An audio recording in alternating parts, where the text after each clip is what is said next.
The massive alien ship appeared without warning on a quiet Tuesday morning. It simply materialized above New York, its dark metal hull blocking out the sun like an artificial eclipse. The world stopped and stared upward, millions of phones recording the moment that changed human history forever. In the Pentagon's main control room, General Tom Baker watched multiple screens showing the same scene from different angles. His coffee had gone cold, forgotten in his hand as he studied the vessel that dwarfed the tallest skyscrapers. The ship was beautiful in a terrifying way, smooth black metal that seemed to absorb light, with pulsing blue lines running across its surface like glowing veins. "Sir," a young officer called out. "They're broadcasting on all frequencies." The message was simple and clear. "We are the Dominion. Your planet will surrender within 24 hours, or we will demonstrate our power. Resistance is illogical." Around the world, military bases scrambled to high alert. Fighter jets took to the skies, and missile systems locked onto the target. But deep down, everyone knew their weapons would be useless against visitors who could cross the stars. In a small military base in Nevada, Jack Thompson was doing his morning push-ups when the alarm sounded. At 28, he was nothing special to look at. Average height, brown hair, and a strong but not extraordinary build. What made him unique was something he didn't even know about yet. The base doctor had recently flagged his medical results for further study. His skin cells showed unusual properties, but in the chaos of the alien arrival, that information seemed unimportant. How wrong that assumption would prove to be. "Thompson," his commanding officer shouted, running into the barracks. "Pack your gear. You're being transferred to Washington immediately." Jack didn't question the order. In less than an hour, he was on a military transport plane, flying east with no idea why he had been chosen. At the White House, world leaders gathered in an emergency video conference. The Dominion had sent more messages, each one more detailed than the last. They explained their weapons technology: energy beams that could vaporize any known material, shields that could deflect nuclear blasts, and ships that could reduce cities to ash in seconds. "We rule 1,000 worlds," their ambassador announced through the broadcasts. His holographic image showed a tall, thin being with gray skin and large, dark eyes. "We have never failed to conquer a planet. Your primitive technology cannot harm us. But we are merciful. Surrender, and we will guide your species to enlightenment." Dr. Lisa Mason, lead scientist at a secret government facility, was the first to notice something strange in the alien transmissions. "They keep emphasizing their energy weapons," she told the gathered military leaders. "Every example, every demonstration. It's all energy-based technology. What if that's not just pride? What if that's all they have?" General Baker looked thoughtful. "Are you suggesting they've abandoned other forms of warfare?" "Exactly," Dr. Mason said, pulling up Jack Thompson's medical file. "And I think I know why they're in for a surprise. Look at these test results. This soldier's skin cells show remarkable energy absorption properties, and he's not unique. All humans have this ability to some degree. Our bodies evolved to handle solar radiation, electrical charges, and heat transfer. We just never weaponized it because we found simpler solutions." The room fell silent as the implications sank in. A plan began to form. When Jack arrived in Washington, he found himself in a room with the country's highest military leaders. They explained what they needed from him, and despite the fear in his gut, he nodded. "I'll do it," he said simply. "When do we start?" General Baker smiled for the first time since the ship appeared. "Tomorrow morning, son. You're going to help us show these aliens that humanity isn't as primitive as they think." As Jack left to prepare, Dr. Mason turned to the general. "Do you think this will work?" "It has to," he replied, watching the alien ship through the window. "Because if it doesn't, there won't be a day after tomorrow." The aliens chose Central Park for their demonstration. The morning sky was clear, and a cold wind blew across the empty park. The Dominion had set up a testing area with various Earth materials: steel plates, concrete blocks, and even a decommissioned tank. Jack stood behind the military barrier, watching the alien delegation approach. They moved with an odd grace, their tall gray bodies swaying like trees in the wind. Their weapons looked like art pieces, sleek silver tubes with blue light pulsing along their length. "Remember," Dr. Mason whispered beside him, "no matter what happens, our scans show your skin cells are specially adapted for this. You'll feel warmth, nothing more." Jack nodded, but his dry throat made it hard to speak. Hundreds of cameras broadcasted the event worldwide. The weight of humanity's future pressed down on his shoulders. The alien ambassador, who called himself the High Commander, stepped forward. His large eyes scanned the crowd of military and government officials. "We will now demonstrate why resistance would only bring suffering to your species." The first test began. A lower-ranked alien pointed one of their weapons at a steel plate. A beam of blue light shot out, and the metal didn't just melt. It vanished, turned to vapor in an instant. The crowd gasped. Next came the concrete block. The beam changed to purple, and the block exploded into dust. The tank followed, its heavy armor disappearing layer by layer until nothing remained but a shadow on the ground. "These are our lowest power weapons," the High Commander announced, his voice carrying a hint of pride. "Our ships carry devices thousands of times more powerful.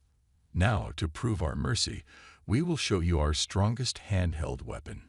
Its beam can cut through any material known to us." He pulled out a weapon that looked different from the others. It was darker, with red light flowing through it like blood through veins. Would any human volunteer to witness its power? "We will aim at a target near them, so they can truly understand." This was the moment they had planned for. Jack stepped forward before anyone could stop him. The cameras swiveled to focus on him. "I volunteer," he said, his voice steadier than he felt. The High Commander's large eyes blinked slowly. "Brave, but foolish. Stand by that final metal plate. We will fire near you." Jack walked to the designated spot. His heart pounded, but he remembered Dr. Mason's confidence in the test results. Behind him, General Baker gripped his chair so hard his knuckles turned white. The High Commander raised the weapon. The red light grew brighter, making the air itself seem to vibrate. "For your bravery, I will share a secret. This weapon doesn't just destroy matter. It breaks the bonds between atoms themselves. Nothing can withstand it." Then everything seemed to happen at once. The alien's finger moved, but instead of aiming near Jack, he aimed directly at him. Dr. Mason shouted. General Baker jumped to his feet. The cameras zoomed in. The beam hit Jack square in the chest. For a moment, his skin glowed bright red. He felt warm, like he was standing in strong sunlight. Then, nothing. The beam continued, but Jack just stood there, blinking. The High Commander fired again, and again. Each time, Jack's skin absorbed the energy, with nothing more than a slight warming sensation. The alien's gray face turned almost white. "Impossible," he whispered, but in the complete silence, everyone heard him. Dr. Mason stepped forward, her voice clear and confident. "Not impossible, just unexpected. Human skin evolved over millions of years to handle radiation, electricity, and heat. Your weapons are useless against us." The High Commander's hands shook as he lowered his weapon. For the first time, the aliens looked afraid. Jack touched his chest, where the beam had hit. His skin wasn't even hot anymore. He looked up at the massive ship hovering above New York and smiled. The aliens had just lost their biggest advantage, and they knew it. The real war was about to begin. The world changed overnight after the Central Park demonstration. News channels played the footage on repeat, an ordinary human soldier standing unharmed against the aliens' most powerful weapon. In their orbital ship, the Dominion leaders held emergency meetings. On Earth, scientists rushed to understand exactly how human skin defeated their technology. Jack sat in Dr. Mason's lab, surrounded by humming machines. Sensors covered his arms and chest, while computers recorded every detail of his skin's reaction to different energy types. "This is amazing," Dr. Mason said, staring at her screens. "Your skin cells don't just block the energy. They absorb and redistribute it, like millions of tiny solar panels working together." More tests revealed an even bigger surprise. They brought in volunteers, soldiers, civilians, people of all ages and backgrounds. Everyone showed the same ability, though some were stronger than others. "We've been blind," Dr. Mason told General Baker during their briefing. "Humans evolved this defense against the sun's radiation. Our skin protects us from heat, electricity, and even some types of radiation. The aliens' weapons are just another form of energy, and our bodies know exactly how to handle it." The general nodded, looking at the test results. "Can we use this? Turn it into something more than just defense?" "Maybe," she replied. "Some test subjects can actually store the energy for a short time. Their skin glows for a few seconds after being hit. We might be able to train people to control this." Meanwhile, the Dominion was facing their own crisis. In their ship's command center, the High Commander faced angry calls from his superiors back home. "How can primitive beings resist our weapons?" one leader demanded. "Our technology has conquered 1,000 worlds." "Their bodies are different," the High Commander replied. "They evolved on a world with strong solar radiation. Their skin adapted to." "Excuses," another leader shouted. "Use the ship's main weapons. Destroy their cities from orbit. Show them true power." But the High Commander had seen something in Central Park that haunted him. When his weapon failed, he saw not just surprise in the human soldiers' eyes, but something worse: confidence. These humans weren't afraid anymore. Back on Earth, Jack was helping train other soldiers. They stood in lines, letting smaller versions of the alien weapons hit them. Each time, their skin absorbed the energy perfectly. "The aliens made a big mistake," Jack told his trainees. "They showed us their best weapon on day one. Now they have nothing left to surprise us with." Dr. Mason made another breakthrough that evening. She found that human skin became even better at absorbing energy with practice. The more times someone was hit by the alien weapons, the better their body handled it. "It's like building muscle," she explained to Jack. "Your skin actually gets stronger with exposure. The aliens made us stronger every time they shot at us." The news reached the Dominion ship through their spies. The High Commander read the report with growing horror. Not only were their weapons useless, but using them actually made humans more resistant. He sent an urgent message to his homeworld. "Humans are not what we thought. Their primitive appearance hides advanced biological defenses. Our energy weapons make them stronger. Request immediate permission to retreat." The response came quickly. "Retreat denied. Use ship's main cannon. Full power. No more tests." On Earth, radar stations detected power building in the alien ship. Dr. Mason's instruments showed energy readings higher than anything they'd seen before. "They're going to try something big," General Baker said, looking at the sky. Jack stood at the window, watching the ship's lights grow brighter. "Let them try," he said quietly. "Whatever they do, we'll absorb it. And then we'll show them what humans can really do." The air began to hum as the alien ship prepared to fire. But this time, Earth was ready. The revelation of humanity's power had changed everything. The real question wasn't whether they would survive. It was what they would do after they won. The Dominion ship's main cannon lit up the night sky like a second sun. The beam that shot down was massive, turning clouds to steam as it passed through them. It struck the middle of Central Park, exactly where Jack had stood days before. But Earth was ready. 500 volunteers, led by Jack, stood in a circle at the impact point. As the beam hit, their skin began to glow. The energy spread between them like a web of light, growing brighter and brighter. In her lab, Dr. Mason watched through special cameras. "It's working," she shouted to General Baker. "They're sharing the energy between them. The more people we have, the more power they can absorb." The alien beam continued for 10 minutes. When it finally stopped, the park was untouched. The volunteers stood unharmed, their skin glowing like stars. Trees and grass around them were perfectly fine, protected by the human energy shield.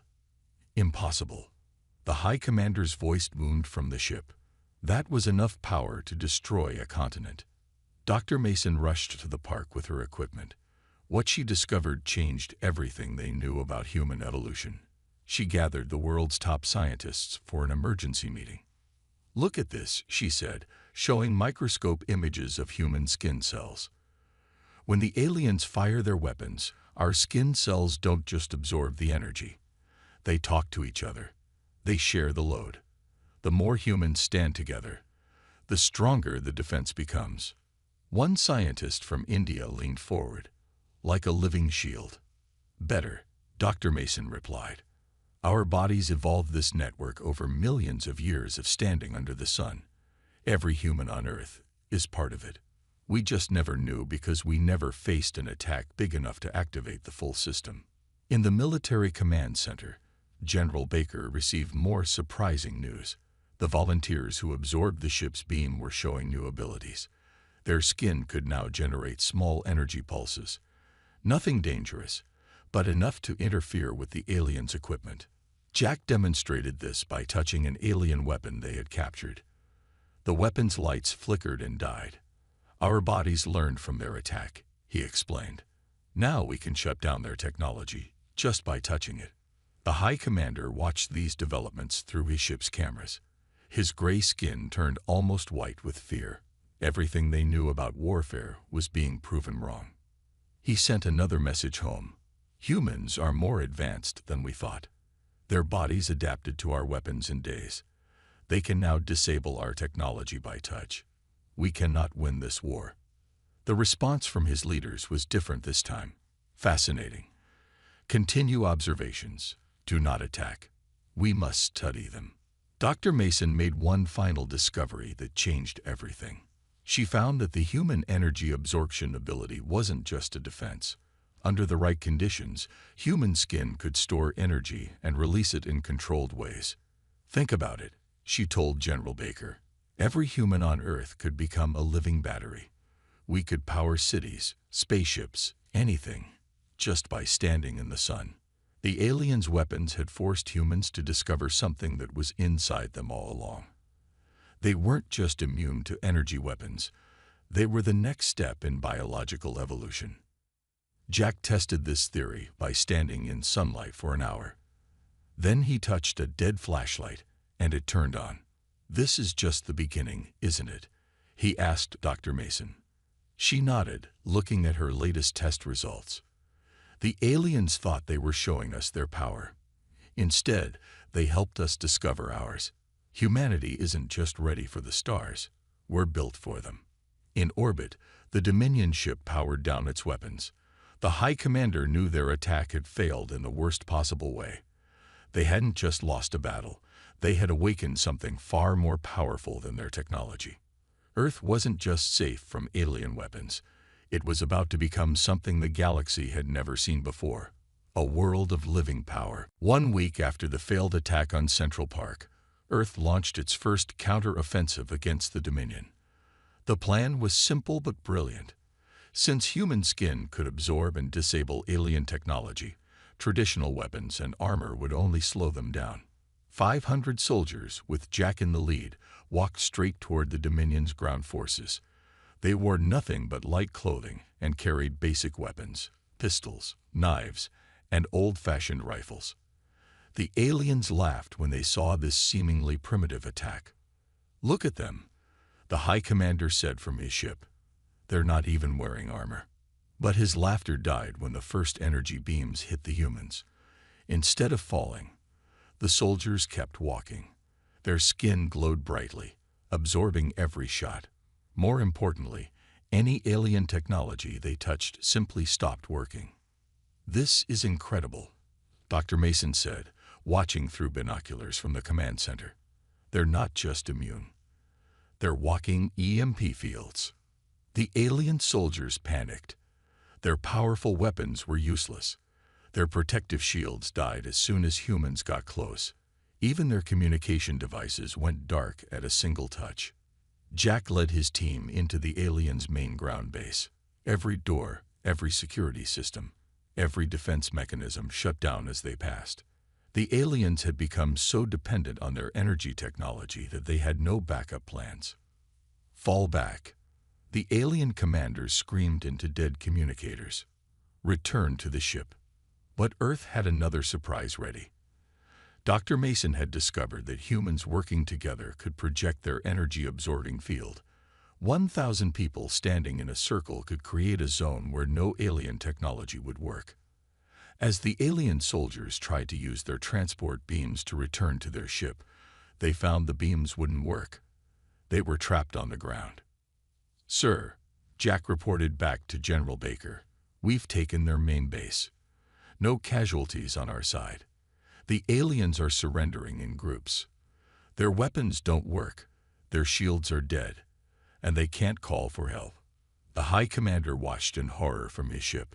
Humans were supposedly a primitive species, but they had turned the Dominion's greatest weakness against them: complete dependence on energy technology. "We need to retreat," he told his leaders. "These humans, they're not just resistant to our weapons. They can shut down everything we built. Our entire civilization is vulnerable to them." On the ground, more alien bases fell. Humans didn't need fancy weapons or complex strategies. They just walked in, touched the alien technology, and watched it die. The Dominion soldiers, without their advanced weapons, had forgotten how to fight any other way. Dr. Mason made another discovery during the attack. "The aliens' bodies are actually very fragile," she told General Baker. "They evolved depending on their technology. Without it, they can barely survive in Earth's gravity." A counterattack turned into a complete victory.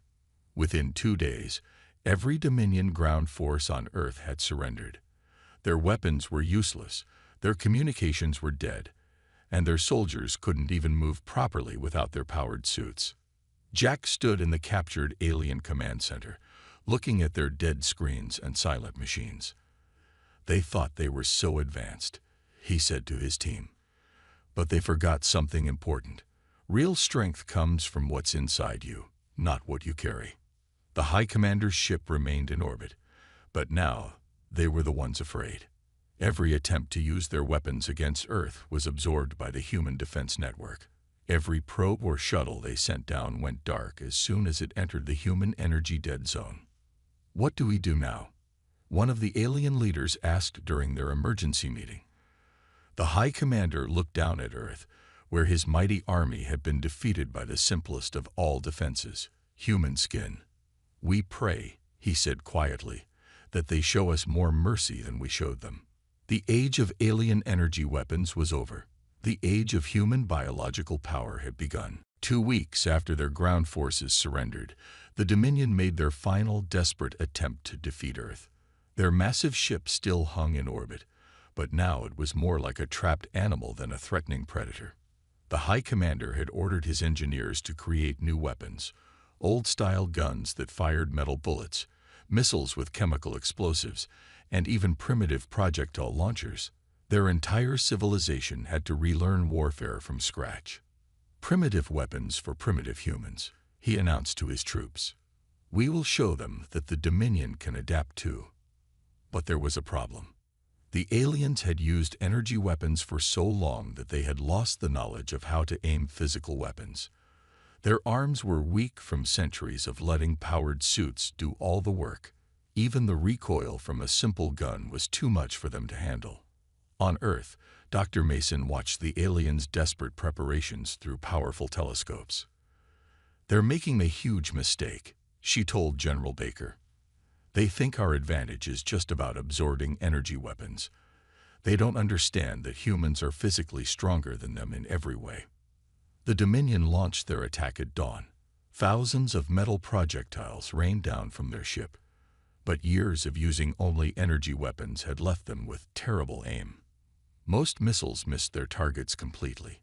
The few that did hit their marks found Earth ready. Jack and his team had trained other soldiers in close combat. Humans were naturally stronger, faster, and more durable than the aliens. Hand-to-hand combat was so one-sided it was almost funny.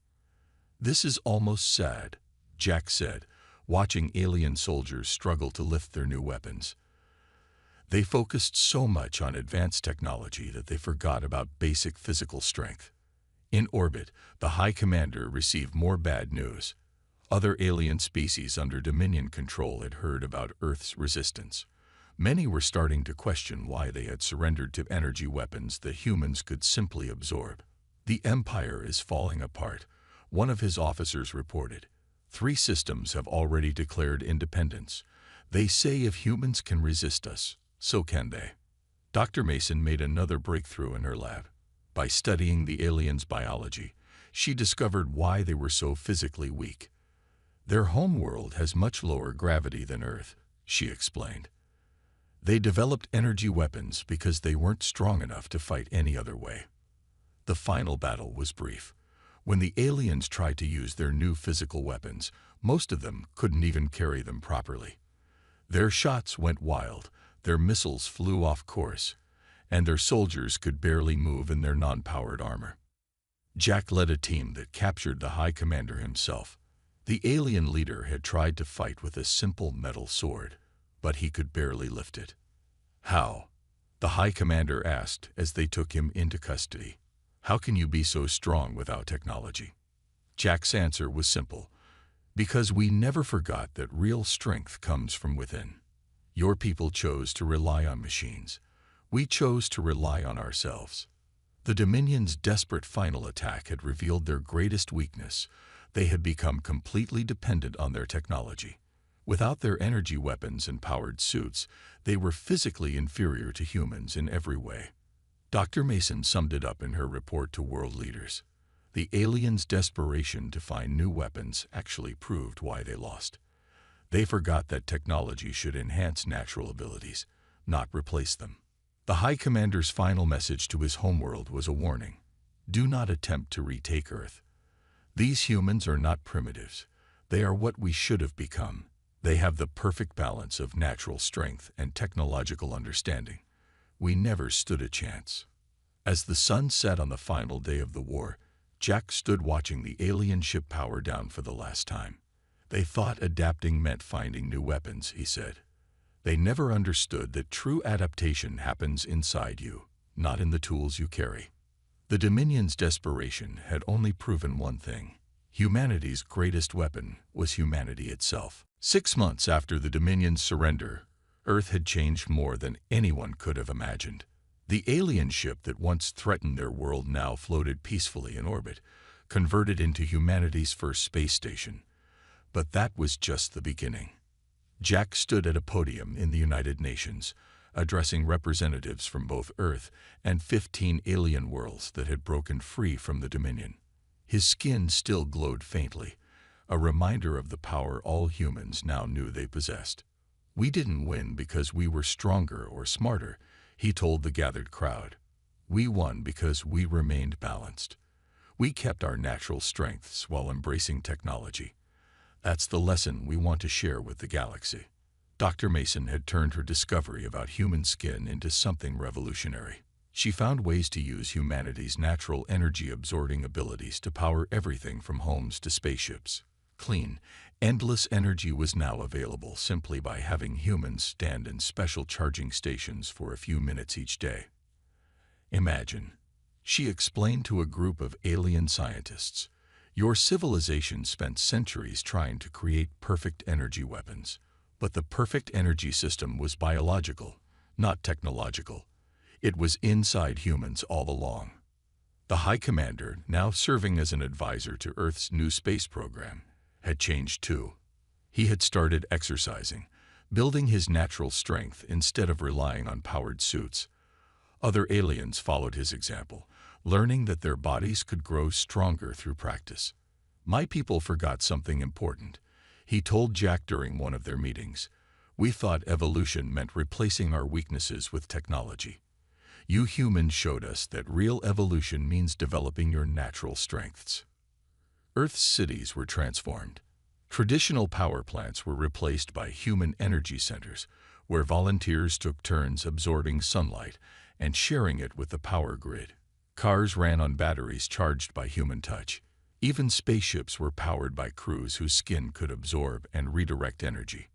The Dominion's old empire was dissolving, but something better was taking its place. Other alien species learned from humanity's example.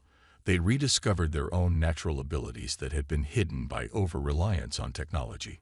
Each species has its own gifts, Dr. Mason announced at a galactic science conference. Humans can absorb energy. We've discovered that some aliens can naturally process toxins, others can see radiation, and some can communicate across space. We just needed to remember to look inside ourselves instead of only building machines. Jack led the first human mission to another star system. Their ship used no conventional engines, just the combined energy-absorbing and redirecting power of its human crew.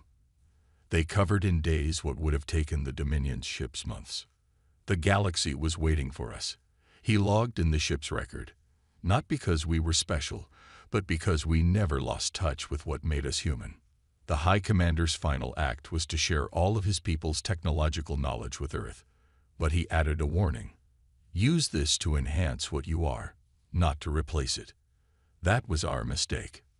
Dr. Mason's last discovery was perhaps the most important. Human skin wasn't just absorbing and redirecting energy, it was evolving.